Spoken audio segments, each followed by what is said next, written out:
Okay,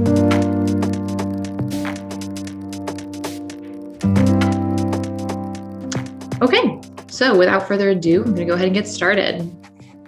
So, like I said, welcome to this Beginner Fundamentals webinar. My name is Hallie McCormick. I'm an implementation specialist here at Formative. And before I worked at Formative, I was in museum education, and I currently live in Kansas City, Missouri with my husband and our toddler. A couple things to know about this session. It's being recorded, as I said, and it's going to be about 30 minutes. In this session, we're going to cover content that's both included in our partner subscriptions, as well as if you have an individual subscription as well. And also throughout this entire webinar, please feel free to type any questions that you have right into the chat.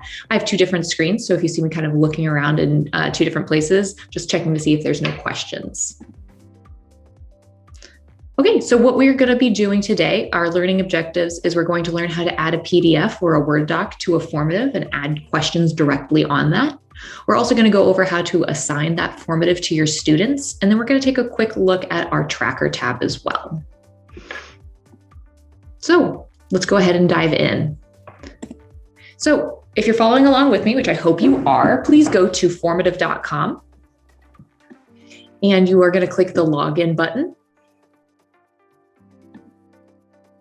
And then you're going to choose how you're going to log in. This is going to be different for every person. You can log in with Google if you have a Gmail account, with Microsoft if you use Outlook, however your admin has directed you to log in.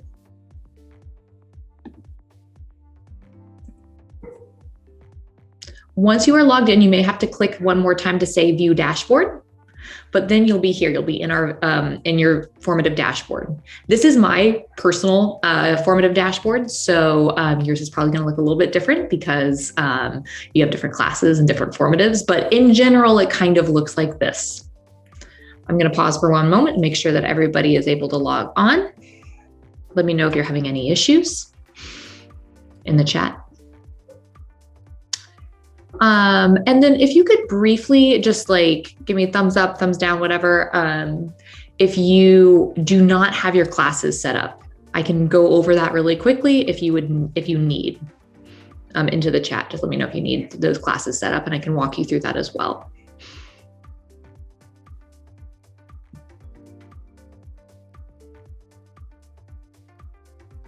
Okay, I'm not seeing anybody who needs classes set up. Oh, okay, let's go. Good. All right, so if you need to set up your classes, you're gonna go to your classes tab right here. You're gonna go ahead and click in. You can see that I already have my classes set up. I work at Formative, so obviously I have my classes set up. And what you're going to do, each class is gonna be kind of like a band across your screen. If you use Google Classroom or Clever, you can always do a roster sync with one of these three options.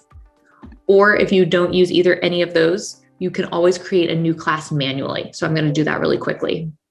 You'll just type in the class name. So let's say English 101, your class color. Color does not matter whatsoever. It's just kind of a visual organization system for yourself. So I'm just going to do that color because I like it. You can always pick an icon. Again, visual organization. You fill out your grades, say 11th grade, subjects. We made it English, so let's keep it. It's probably ELA, yeah, ELA. And then you can also link it to your organization. So if our fake district / school is called Formative Academy, you'll have a drop-down option menu of your own school or district that you can attach it to that organization when you create it. Then you're going to click Create. It's asking me if I don't want to select a school or department for this class. I'm not, again, just because this is a demo, I'm going to say Create Class. And then this pops up. This is where you're going to add your roster. So every single student that you want to add into this class, you'll type their first name, their last name, their email address, and then you can create a password for them as well that you can share. And you'll click Add Students. So that's the manual process of it. Again, if you use Google Classroom or Clever, you can always also connect through there by clicking Roster Sync and then sync rosters with Google Classroom, for example, just because that's the one I will be. You'll select your Gmail account and you'll see a list of the different classes within your Google Classroom or your Clever account, depending on which one you want to do. Just select whichever you want to import and click Import. a little bit faster if you have that option. Do you need to have the student email addresses? If you're doing them manually, yes, you need to have it. They need to have an email account. They never have to like use it. So if you have like little kiddos that just have an email account automatically generated through your school, but they never use it, they don't need to access the email. They just need to have an actual email account. Good question. Okay, so I'm going to go right on in back into our formative dashboard. I'm going to click back on formatives. So we're back again here in the formative dashboard. Quick little orientation to what you're looking at. Along the left-hand side, you're going to have a list of all of your formatives that you've ever created. Along the top are those icons of the classes that you've either imported or created. You can see that blue dot one that we just created together is listed right here. You can also see that there are folders along the side. That's just up to your personal organization, like your personal organization system, not your personal like school organization. Like I said, you have a list of those formatives kind of just running along the side. So that list can get really long. If you want to organize your formatives by class, by hour, whatever you want to organize them through, you can always click add folder, title that folder, and then you can move formatives within that folder just for a little bit of organization. So it's just not a running list of formatives along the left-hand side. Okay, so we are going to go ahead and get into the good stuff and create a formative together. I do want to just bring to your attention one more time that we have these tabs up at the top left-hand corner. Right now we're in our formatives tab. We already went to our classes tab, and we're going to briefly look at our tracker and library tab towards the end of this webinar. So these 4 tabs right here are where we're kind of going to live in this webinar. So now we're going to get to the good stuff, kind of the heart of this webinar, and we're going to build a formative together. So first things first, click on the blue button, New Formative. And this is going to take you into your edit screen of where you're actually going to be building a formative. So you can see there's this blue bar up at the top, and there's 3 tabs within this bar. There's an edit tab, an assign tab, and a view responses tab. We're going to be living in the edit tab and the assign tab. I'm going to show you what the view responses tab is, but we won't be really diving into it in this webinar right now. So we're going to first start in the edit tab. This is kind of our blank screen of starting a brand new formative. First thing that I'm going to do is add a title to it. Right now it just says untitled formative. I'm just going to label it today's date. So 5/3/22. You can see up in the top left-hand corner, it also says 5/3/22, just reflects the same title. And underneath it, it says auto-saved less than a minute ago. So this is very similar to like working in a Google Docs where there's no save button. We're just automatically always saving it. You don't have to worry about losing any of your work. So I've titled it up at the top.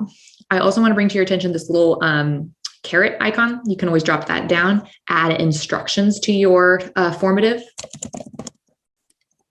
And what that does is it pins your instructions to the very top of your formative. So if you ever randomize your questions, your instructions are still always at the top. You haven't added a text block that's jumbled up with all those questions again.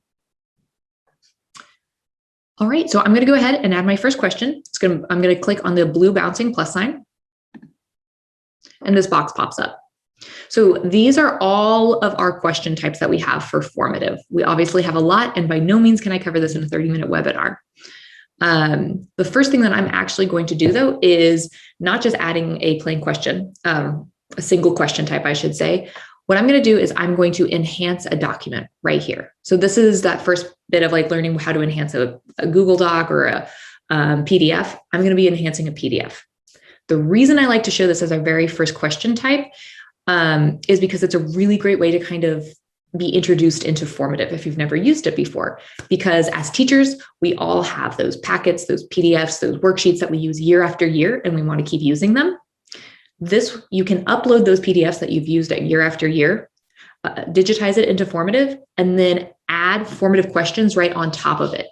And then add like tag your standards, make it automatically graded, really use the tools of formative without having to recreate the content that you want to use already. So I'll show you what I'm talking about. I'm going to go ahead and say enhance a document. I'm going to go upload document. And I'm just using a really simple multiple choice quiz. And say add image. And you can see this is just a multiple choice quiz that I'm using.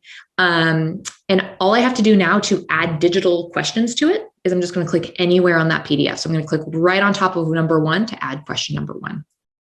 And that same box pops up with all those same questions that we've already seen. So it's a multiple choice quiz.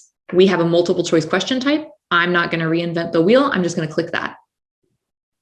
And here it is, your multiple choice digital question. All I have to do is to make it automatically graded is to click the correct answer, and you're done. You can see there are fields right here of like type your question out. Depending on the age of your kiddos, you are really the best judge of that. If you have some younger kids who are like first learning to read and you think maybe tracking from one side to the other is not going to be great, you can type those questions out again, absolutely, and type out the multiple choice answers beyond A through D. But by no means do you have to. It's a little time saver if you think your students are able to track back and forth. You don't have to add all that detailed information. A couple details to look at right here is our default point value is 1 point. You can always just change it to whatever amount you want by clicking into it, making it 10 points, 5 points, whatever you want, 5.5 points, whatever you'd like. And here is where you're going to tag standards. You can tag standards to any single formative question type you would like. So I'm going to click into tag standards. And the drop-down menu, I have already pre-selected. So for you, if you're brand new to formative, you probably don't have any drop-down menu options. So I'll show you how to do that. I'm going to click right here and say add new standard set. And then there's a list of all of our standards. It is incredibly comprehensive, the amount of standards that we have. First thing I would do is just search for your state if that's what you're going for. So I'm going to go Kansas, click Kansas, find your subject, find your grades, and say confirm and exit. I'm going to say cancel just because I don't need those right now. And then when you go back to click into that text box, all those drop-down menu options, all the standards that you just selected are going to be in your drop-down menu option. You can add as many standards as you would like. So if you teach multiple grades, multiple subject levels, whatever, you can add as many standards as you would like. As you can imagine, that drop-down menu is going to start getting really, really long. So my tip for that is right here, any of your standards are searchable by keyword or by the actual list of numbers and letters that it's titled. So for a question like this, I would want my standards to always be to have the word geography in the keyword, right? So I'm going to say geography, right? And so now by searching geography, the only drop-down menu list options I have the word geography in the description. Okay. So what I just showed you really briefly is one way to just simply and quickly digitize content that you already have in Formative, right? I also want to show how using old content, you can still use Formative to maybe like differentiate, elevate, make something a little bit more creative as well. So for question number 2, I'm just going to click right on top of number 2 again. And I have all these options up again. So instead of going for the multiple choice question for the digital multiple choice quiz, I'm going to say actually audio response. And so now what I've done is it's a great tool to differentiate for your students who maybe you just want a different way to interact with them. They can still read the question, but instead of having an A through D option, they're going to verbally respond to this question. They can still see the A through D options, but they're just going to verbally respond to it. Now, on top of having it as an audio response, you see this little blue plus sign here. You're going to see now that I point them out, they're everywhere in Formative. Wherever you see a little blue plus sign, it means you can add media to that question. So for this audio response, I want to actually add me verbally asking the question. So I'm going to click on that little blue plus sign, and you can see all the media that you can add. You can attach a file, you can add a video. For me, I just want to add audio, really simple. I'm going to click audio, record audio. This is me asking the question. I'm going to say add audio, and you can see there's a sound bar now in the question. So students will be able to both read read the question, and then they can listen to the question. This is me asking the question. So again, just kind of getting a little bit creative there. Again, you can also tag standards, like I said, to every single question type. Okay, so this is going to be kind of like our first formative that we're going to assign to our students. we're going to move on and click into the Assign tab. So obviously this is only a 2-question formative. You can develop it a little bit further. I only added question types to a PDF, to a content that you already had. You can obviously also just create a formative from scratch by clicking on the blue plus sign and selecting a question type, and it will build a brand new formative for you question by question. I just, again, since this is kind of more a beginner webinar, I wanted to show you how you could add questions to content that you already are using in the classroom. Okay, so, but right now we're done creating, we're done editing. And I'm going, you know what? No, I'm sorry. I'm going to pause really quick. I do also want to just show you a couple of these tabs here. We're not going to get into use the rubrics tab because that's much more advanced, but I do want to show you that these tabs, you can always turn on show your work and required for any formative question type. Show your work is just kind of turning on like a digital scratch piece of paper for your students. So showing your work is a great tool for math teachers. It's by no means just for math teachers. If you're wanting students to, draw a map or mark a location on the map, you can always say, show your work and give them that scratch piece of paper, digital scratch piece of paper to do their work there. And then also toggling on required, pretty self-explanatory. It's just making that question required before they submit the formative. Okay, so now we're going to go into the Assign tab.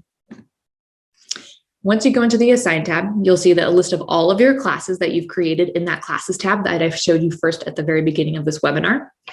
So I'm going to go ahead and select that Formative Data 101 class, and you'll see then a few options. Before you say Assign and Post to Google, if you have a Google Classroom, or if you just have a straightforward manually created class, you'll just see Assign. For the sake of this webinar, I'm going to use the Google Classroom. You can see that you can turn on teacher pace mode. So that's just a toggle on or off. When you use teacher pace mode, it basically turns your formative into more of like a presentation. So it's really great for lesson delivery. It puts you in the driver's seat that you can own, that you are the one in charge of when your students go on to the next question. So if you have 5 formative questions, it turns it into almost like 5 slides. So you'll have to click next for your students to go on to question number 2, next for question number 3, and so forth. You also have additional settings right here. And this is where that you can make those edits to how much access your students have to your formative. So you can make alterations like display each item as a separate page. Again, just toggling on and off. That way, your students aren't having to scroll through like 20 different questions. They're going to be clicking through just individually, one by one. It's like teacher pace mode, but again, they're in charge of when they're going forward and backwards. You can restrict to individual students. So let's say you're a high school teacher and you have 2 students absent one day when you're giving a test in formative, and you don't want them to see the test ahead of time before they come back and they're sick. You can select all of your students and then find the 2 students who are sick and deselect them, and they won't have access to formative. Schedule open and close times. Maybe you want this as a bell ringer. You can make it accessible to your students only for the first 10 minutes of class, for example. Time limit, pretty self-explanatory. Just select the amount of time that you want your students to have to be able to take this formative. If you do choose a time limit, a digital countdown clock will appear on your student's screen so they know exactly how much time is left. Then the next 3 options after submissions, return scores and return correct answers. This is where you're going to give your students access to when they get their grades and when and if they ever get the correct answers back from a formative. So after submissions, oops, what are my options here? There we go. You can allow edits, or you can make it hidden. You can keep it visible. You can allow, by like allowing edits after submission, this means your students can take this formative multiple times. Return scores. You can, it's like a lag here. There we go. Return scores. You can return scores instantly. So your students know if they got an answer wrong or wrong right away. Keep in mind, they can still change their answers. So that's probably much more of like a practice test or something like that, where you're just testing those skills and not actually assessing them. And then return correct answers. If you ever want to return the correct answers to your students, you can return the correct answers instantly. You can return the correct answers after you've closed. Again, there's a lot of different variables, and you know your goals from your formative, so you know what's best for that. Then display questions in random order. That's, again, just an on or off.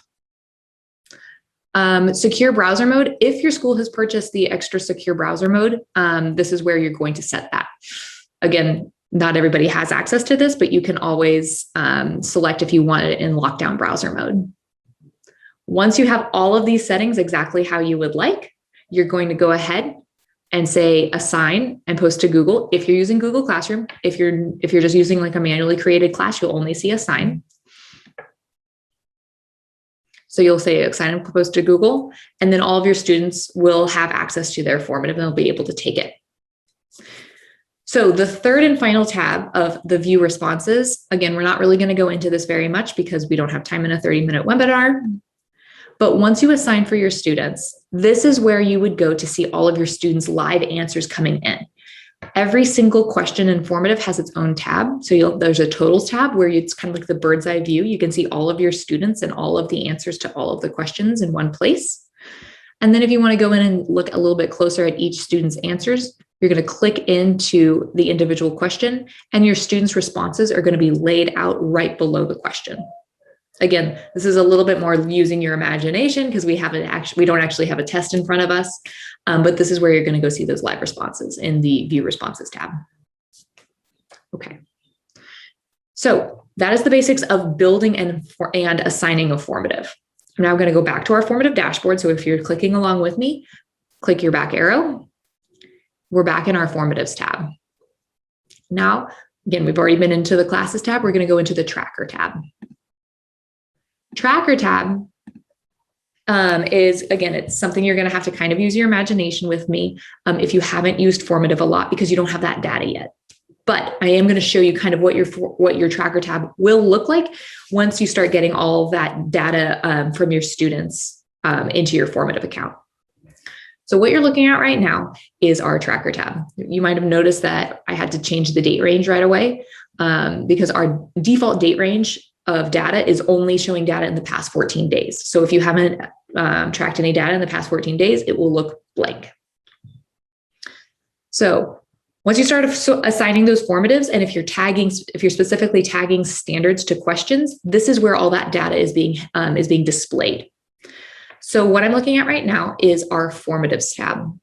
We also track, like I said, standards, and that's just another toggle. It is set up in exactly the same way. One's just tracking your test scores in your formative scores, and one is just tracking your standard scores. Right here, I have a list of all of my classes or what the co-teachers that I'm teaching with. And then along the top right here are all the names of the formatives that I have assigned my students. So my co-teacher, Sarah, right here, I'm going to click into her classes. We have one class together, Formative Data 101. Yours will look just the same as this. I'm going to click on that again. And you'll see that all of the students within that Formative Data 101 are listed right here. And then you'll see their scores correlating to the different formatives that we've assigned. All of these numbers are color-coded based on performance. And they're also, each number is clickable. So if you're wanting to see exactly why student number 12 has a 75% on math practice number 1, just click on it. And it will bring up the specific formative, and you can see exactly how they responded. If you're wanting to see more of like a bird's eye view of that holistic picture of what that student is doing for formative, you can just click on the student name, and it brings up a list of all of their formatives from that date range. Again, color-coded based on performance. I'm going to click back into the standards tab. And so now what it's doing is it's tracking standards instead of formatives. You can see your standards are listed along the top. That's really the only difference in this setup. It's that it's not the formatives name, it's the standards name. Same idea, this is all clickable. Why does student number 4 have a 67% average on integration of knowledge? Just click on it, take a look, see what's going on. Now, obviously with standards, it's pulling questions from standards that you've assigned across the whole year, right? So what Formatives does is it takes all those different questions that have been tagged with the same standard and packages them together in kind of a nice tidy bow for you. So wherever you see a bright blue heading, like right here, it says formative sample data number 2, that is a new formative title. That is a new test title. So it's grabbed data from formative sample data 2 and formative sample data 3. And so this is all packaged together with that same standard all in one place. Okay, so that's kind of the whirlwind of the tracker tab. Again, kind of hard to imagine when you're not able to click along with me, but it's really fun once you start getting data integrated into your formative account. So the very last thing that I'm going to show you is how to share a formative. I'm going to click back into our formative dashboard. And I do want to just show you that once you create a formative and you want to share with a colleague, you're really proud of your work, just find the formative that you just created. So I just did 5.322. That's the one we just made together with that multiple choice PDF. Select the bubble right next to it. And these options at the bottom pop up. I'm going to click share right here. And there's 3 different ways to publish, or I'm sorry, 3 different ways to share a formative. You can share, you can make somebody a collaborator. So this is kind of like making a collaborator in a Google Doc. You just type in your colleague's email address and you can give them edit and assign options, or you can just give them assign options. If you give them edit and assign options, they are truly a collaborator, meaning that they can delete your questions, they can add questions. You are working on that together. You can send a copy, which is just like a URL. This is truly a copy in the sense that you can send it to 100 different people. They can edit it in any way they want, and it won't reflect your original. And then finally, you can publish to the library. And the publishing to the library, you just fill out this information, the grades, the subject, who has access to it. Once you click publish, that will take us to our 4th and final tab for this webinar, is our library tab. Library tab, you have your public library, and then if you're a partner school or district, you'll also have your private library. Public library is anybody who uses Formative across the entire world can just publish their work and you can grab it as a resource. We do not vet the formatives that are shared. So, always review the content before you assign it to your students. Just some are really fantastic, some are less fantastic. And then you can find your private library for your school or district by using these filters. So our fake kind of district that we use for webinars and trainings is called Formative Academy. So if I select the filter that I want only my the formatives that I'm looking at to be in my private school library, I'm going to click that. And then you'll see a running list of formatives shared to your private library. You can click on that blue plus sign. It'll turn into a green check mark, which means this formative that you want to take from your private library is going to be living now on your formative dashboard, ready to be assigned to your students. If you have any questions about formative, because this is only 30 minutes and we have a lot of content to cover, always feel free to go to this question mark right here.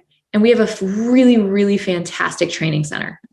You can go ahead and click on that training center, and we have formative courses. You can review other webinars that we've hosted. This is a really, really fantastic resource if you're wanting to learn more about formative, and there is a ton more to learn about formative to use in your classroom. So that concludes our webinar for today. I have about a minute for if anybody has questions that they want to type into the chat. If not, feel free to let yourself out. Thank you so very much for coming. Oh, one more thing before you leave. If you're wanting a certificate of completion, please fill out this survey at the tiny URL. Let me type this into the chat so you guys can just click on it. That is where you're going to access your survey if you want a certificate of completion.